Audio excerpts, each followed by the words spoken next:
Hello students, நம்ம இன்னைக்கு இந்த வீடியோவில் என்ன பார்க்க போகிறோம்னா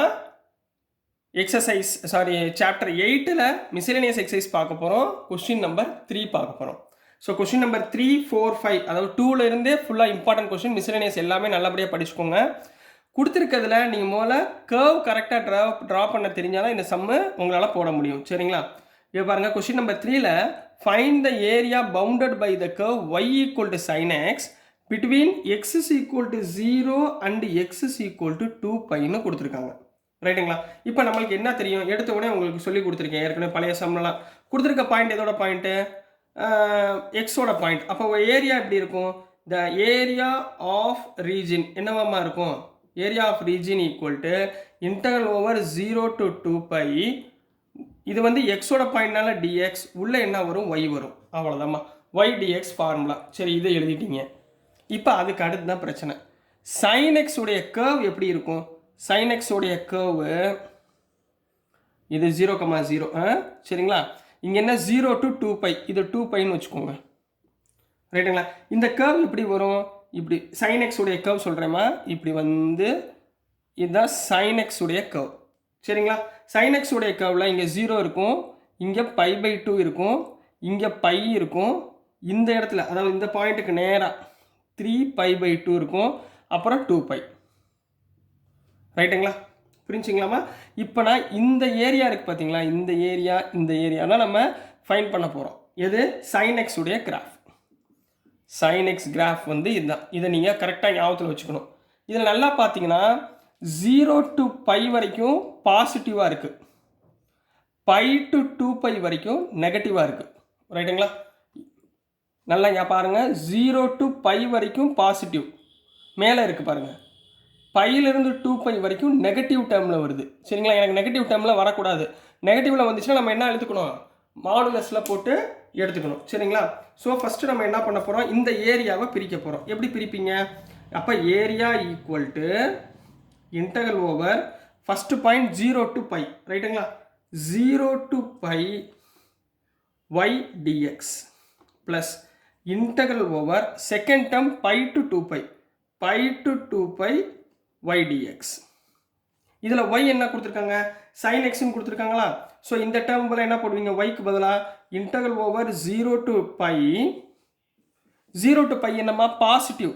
பாசிட்டிவ்னா பாசிட்டிவ் sin x அப்படியே எழுதுங்க, plus integral over π to 2π. π to 2πன்றது நெகட்டிவ். சரிங்களா? நெகட்டிவ் டேர்ம்னால modulus of sin x dx போடணும். ஏன்னா நெகட்டிவ் டேர்ம் வரக்கூடாது. அதனால் நான் மாடுலஸ் போட்டேன்னா நெகட்டிவ் என்ன ஆயிரும்? பாசிட்டிவாக கன்வெர்ட் பண்ணிக்கலாம். ஸோ அதனால் நான் என்ன பண்ணிக்கிட்டேன்? ஆல்ரெடி சேஃப்டியாக மாடுலஸ் போட்டு வச்சுக்கிறேன். இப்போ sin xமா, sin xஐ இன்டகிரேட் பண்ணுங்கள், மைனஸ் காஸ் எக்ஸ். sin xஐ இன்டகிரேட் பண்ணால் minus cos x 0 to π plus இங்கே sin xஐ இன்டகிரேட் பண்ணால் என்ன வரும்? Minus cos x. இதுக்கு தான் நீங்கள் கண்டிப்பாக என்ன பண்ணணும்? மாடுலஸ் போட்டுக்கணும். நெகட்டிவ் டேர்ம் வரக்கூடாது. அப்போ இதோட லிமிட் பாயிண்ட் π to 2π. இப்போ upper limit minus lower limit. ரைட்டுங்களா? ஸோ மைனஸ் வெளியே வச்சுக்கோங்க, cos π upper limit minus cos 0 lower limit. இங்கே நெகட்டிவாக இருக்கிறது என்ன ஆயிரும்? பாசிட்டிவ் ஆயிருமா? மாடுலஸ் இருந்தால். அப்போ ப்ளஸ் அப்பர் லிமிட் என்ன? Cos 2π minus cos π. புரிஞ்சுங்களாமா? நெகட்டிவாக இருக்கிறது மாடுலஸ்லேருந்து வெளியே வரும்போது பாசிட்டிவ் ஆயிரும். அப்போ upper limit minus lower limit. What is the value of cos π? Cos πனா மைனஸ் 1. ரைட்டுங்களா? மைனஸ் ஆஃப் காஸ் 0 வந்து 1 ப்ளஸ் காஸ் 2πனா 1 மைனஸ் காஸ் πனா மைனஸ் 1. ரைட்டுங்களா? வேல்யூஸ்லாம் கண்டு தெரியும்ல. இப்போ இங்கே என்ன வந்துடும்? Minus of minus 1 minus 1 minus 2, 1 plus 1 அப்போ ப்ளஸ் 2. அப்போ மைனஸ் மைனஸ் ப்ளஸ் ஆயிருமா? அப்போ 2 ப்ளஸ் 2 ஈக்குவல் டு 4. இங்கே நம்ம கண்டுபிடிக்கிறது ஏரியா. ஸோ இங்கே என்ன பண்ணிடுவீங்க? ஸ்கொயர் யூனிட்ஸ் அப்படின்னு போட்டு இந்த ஆன்சரை கொஸ்டின் நம்பர் 3 கம்ப்ளீட் பண்ண போகிறீங்க. ஸோ புரிஞ்சுங்களா கண்ணா? ஸோ நெக்ஸ்ட் நம்ம கொஸ்டின் நம்பர் 4 போயிடலாம். ஸோ நெக்ஸ்ட்டுமா கொஸ்டின் நம்பர் 4 பார்க்க போகிறோம். கொஸ்டின் நம்பர் 4ல் என்ன கொடுத்துருக்காங்கன்னா சூஸ் த கரெக்ட் ஆன்சர் அப்படின்னு கொடுத்துருக்காங்கம்மா. இதில் கொஸ்டின் நம்பர் 4ல் என்ன இருக்குன்னா area bounded by the curve y equal to x cube அப்படின்னு கொடுத்துருக்காங்க. இங்கே என்ன கொடுத்துருக்காங்க? y equal to x cube. அப்போ உங்களுக்கு என்ன முதல் தெரியணும்? y equal to x cube உடைய கிராஃப் என்னன்னு தெரியணும். சரிங்களா? முதல் கிராஃபை கண்டுபிடிச்சிட்டிங்கனாலே உங்களுக்கு பாதி வேலை உங்களால் கம்ப்ளீட் பண்ண முடியும். அப்போ ஒய் எக்ஸ் கியூபோட கிராஃப் எப்படிமா இருக்கும்? இந்த மாதிரி இருக்குங்கண்ணா. ஒய் ஈக்குவல் டு எக்ஸ் கியூபுடைய கிராஃபு இங்கே பாருங்கள், இப்படி இருக்கும். சரிங்களா?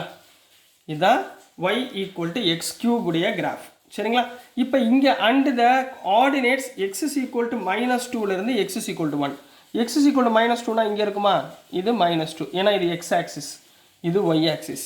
அடுத்து எக்ஸ் இஸ் ஈக்குவல் டு 1னா இங்கே வச்சுக்கோங்க, இது வந்து 1ன்னு வச்சுக்கோங்க, ஏன்னா பாசிட்டிவ் 1. அப்போ -2லேருந்து 1, அப்போ சென்டர் பாயிண்ட் என்ன இருக்கும்? 0,0. சென்டர் பாயிண்ட் என்ன இருக்கும்? 0,0. புரியுதுங்களாம்மா? அப்போ இந்த லைன் போட்டிங்கன்னா இங்கே -2க்குரிய லைன், இங்கே 1க்குரிய லைன். அப்போ நீங்கள் என்ன கண்டுபிடிக்கணும்? இந்த ஏரியாவும் இந்த ஏரியாவும் கண்டுபிடிக்க போகிறீங்க. ரைட்டுங்களா? இதில் நல்லா நோட் பண்ணி பாருங்கள். -2லேருந்து 0, -2லேருந்து 0, இது வந்து என்னவா இருக்குது? நெகட்டிவாக இருக்குது. என்னவா இருக்குது? நெகட்டிவ் டேர்மாக இருக்குது. 0 to 1 மேலே போதா? இந்த டேர்ம் என்ன இருக்குது? 0,1ன்றது பாசிட்டிவ் வேல்யூஸில் இருக்குது.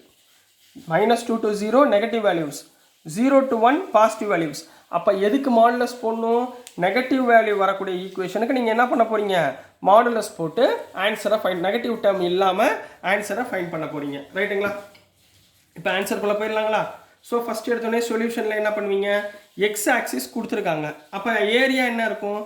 Area of region is equal to integral over -2 to 1 y dx.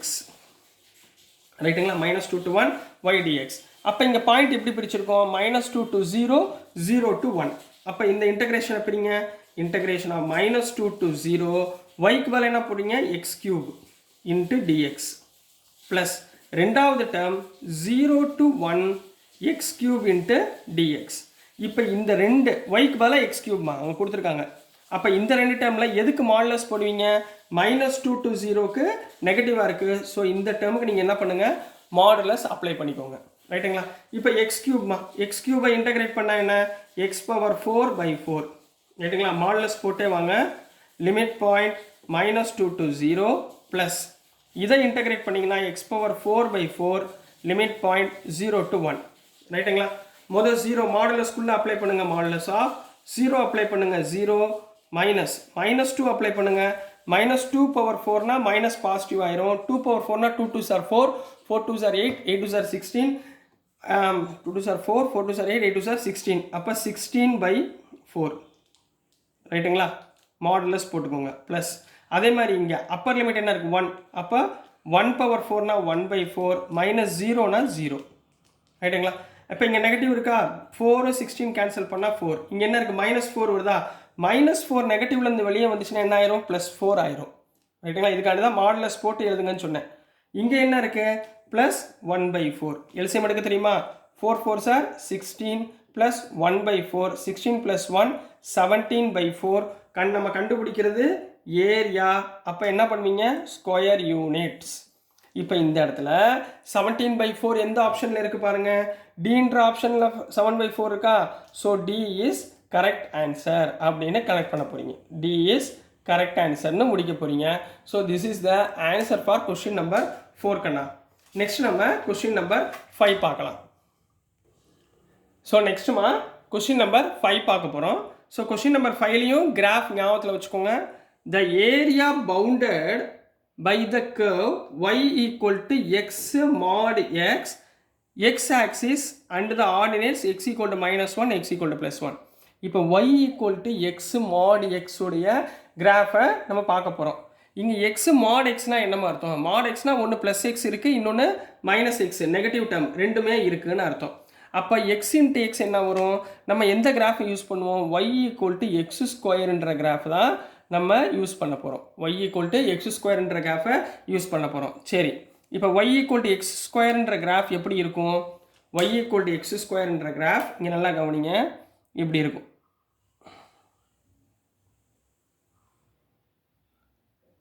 ரைட்டுங்களா? இந்த மாதிரி இருக்கும். இதுதான் y equal to x² graph. இங்கே பாயிண்ட் என்ன கொடுத்துருக்காங்க? -1 to +1. -1 எங்கேமா இருக்குது? இங்கே இருக்குது. இது x ஆக்சிஸ், இது y axis. x is equal to -1னா இங்கே இருக்கும், x is equal to +1னா இங்கே இருக்கும். ரைட்டுங்களா? ஸோ நம்ம கண்டுபிடிக்கக்கூடிய ஏரியா எதுலேருந்து எது வரைக்கும் இருக்கணும், இந்த லைன் அப்படியே எக்ஸ்டெண்ட் பண்ணுங்கள், இந்த லைன், அப்போ இந்த ஏரியா, அப்புறம் இந்த லைன், இந்த ஏரியா, இது வந்து -1மா. சரிங்களா? அப்போது இந்த இடத்துல சென்டரில் என்ன இருக்குது, 0,0 பாயிண்ட்டு. அப்போ பாயிண்ட் எதுலேருந்து எது வரைக்கும் வரும், இந்த பாயிண்ட் என்னவாக இருக்கும், -1,0. இந்த பாயிண்ட் என்ன இருக்கும், 0,1. இதில் எது நெகட்டிவில் இருக்குது, எதில் பாசிட்டிவில் இருக்குது, இது கீழே உள்ளது நெகட்டிவில் இருக்குது, மேலே உள்ளது பாசிட்டிவில் இருக்குது. ரைட்டுங்களா? அப்போ எதுக்கு நீங்கள் மாடுலஸ் போடுவீங்க, இந்த வேல்யூக்கு, இந்த பாயிண்ட்ஸ்க்கு மாடுலஸ் போடுவீங்க, இந்த பாயிண்ட்ஸ்க்கு மாடுலஸ் போட தேவையில்லை. ஏன்னா நெகட்டிவ் டேர்முக்கு நம்ம என்ன பண்ணி ஆகணும், மாடுலஸ் போட்டு நெகட்டிவாக பாசிட்டிவாக கன்வெர்ட் பண்ணி ஆன்சரை ஃபைண்ட் பண்ண போகிறோம். ஸோ சொல்யூஷன் போன சம் மாதிரியே தாம்மா. ஸோ சொல்யூஷனில் area of region, area of region என்ன சொல்லுங்கள் பார்ப்போம், இன்டகரல் ஓவர் -1 to +1, இது எக்ஸோட வேல்யூ, அப்போ y dx. எக்ஸோட வேல்யூஸ் இருந்தால் ஒய், ஒய்யோட வேல்யூஸ் இருந்தால் எக்ஸ். கரெக்டாக? இதை செப்பரேட் பண்ணி எழுதுங்க பார்ப்போம். இன்டகரல் ஓவர் -1 to 0, ஒய்க்கு பதில் என்ன போடுவீங்க, எக்ஸ் mod எக்ஸ், புரிஞ்சுங்களா, into dx plus integral over 0 to 1 X mod X into dx. கிளியரா? இந்த டேர்முக்கு நெகட்டிவ் மாடுலஸ் போடணும்னு சொன்னேன், இந்த டேர்முக்கு மாடுலஸ் போட்டுக்கோங்க. ஏன்னா நெகட்டிவ் டேர்முக்கு மாடுலஸ், இந்த டேர்முக்கு மாடுலஸ் தேவையில்லை. அப்போ நெகட்டிவ் டேர்முக்கு எக்ஸ் என்னவாக இருக்கும், -எக்ஸாக இருக்கும். அப்போ integral over -1 to 0 X into, இது வந்து நெகட்டிவ் டேர்ம்னால -x எடுத்துக்கணும், மாடுலஸ் போட்டுக்கோங்க, ப்ளஸ் இந்த டேர்மில் பாசிட்டிவ் இருக்கும், அப்போ X into X into dx. ரைட்டுங்களா? எக்ஸ் இன்ட்டு -x என்னம்மா, எக்ஸ் இன்ட்டு -x -x².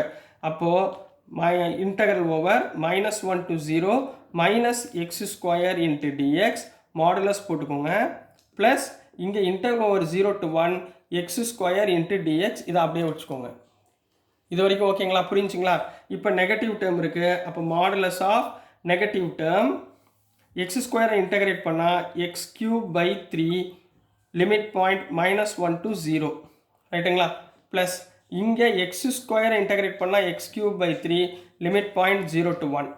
மொதல் upper limit minus lower limit, modulus of minus வெளியே வச்சுக்கோங்க, 0 போட்டால் 0, -1 அப்ளை பண்ணிங்கன்னா x³னா -1/3. கிளியராமா?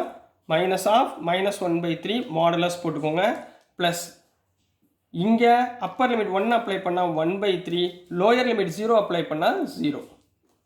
இங்கே வந்து மாடுலஸ் போட தேவையில்லை, இதை அப்படியே வச்சுக்கோங்க. ரைட்டுங்களா? இப்போ இங்கே பாருங்கள், minus of minus plus, plus into minus minus, அப்போ மாடுலஸ்லேருந்து மைனஸ் வெளியே வந்துச்சுன்னா என்ன ஆயிரும், +1/3 ஆயிருமா? Minus into minus plus, plus into minus minus, minus மாடுலேருந்து வெளியே வந்தால் ப்ளஸ், அப்போ இங்கே ஒரு +1/3, 1/3 + 1/3 2/3. அப்போ 2/3 எங்கே இருக்குது பாருங்கள் புக்கில், 2/3 எந்த ஆன்சரு, சின்னு இருக்கா? So C is correct answer, C is correct answer அப்படின்னு நீங்கள் வேல்யூவை கம்ப்ளீட் பண்ண போகிறீங்க. நல்லா ஞாபகத்தில் வச்சுக்கோங்க, இந்த கிராஃப் தான் ரொம்ப முக்கியம். இந்த போர்ஷனில் பொறுத்த வரைக்கும் கிராஃபை வச்சு தான் நம்ம எது நெகட்டிவ் எது பாசிட்டிவ், நெகட்டிவ் வேல்யூ வந்தால் நம்ம மாடுலஸ் போட போகிறோம், நெகட்டிவ் வேல்யூ வரலைன்னா மாடுலஸ் போட தேவையில்லை. இவ்வளோ தான் விஷயம். இன்டகிரேஷன்லாம் ரொம்ப சிம்பிளாக இருக்கும். ஸோ டியர் ஸ்டூடெண்ட்ஸ், நான் அனுப்புகிற வீடியோஸ் உங்களுக்கு பிடிச்சதுன்னா மறந்துடாமல் லைக் பண்ணுங்கள், ஷேர் பண்ணுங்கள், மறக்காமல் சப்ஸ்கிரைப் பண்ணி சப்போர்ட் பண்ணுங்கள் ஸ்டூடெண்ட்ஸ். தேங்க்யூ.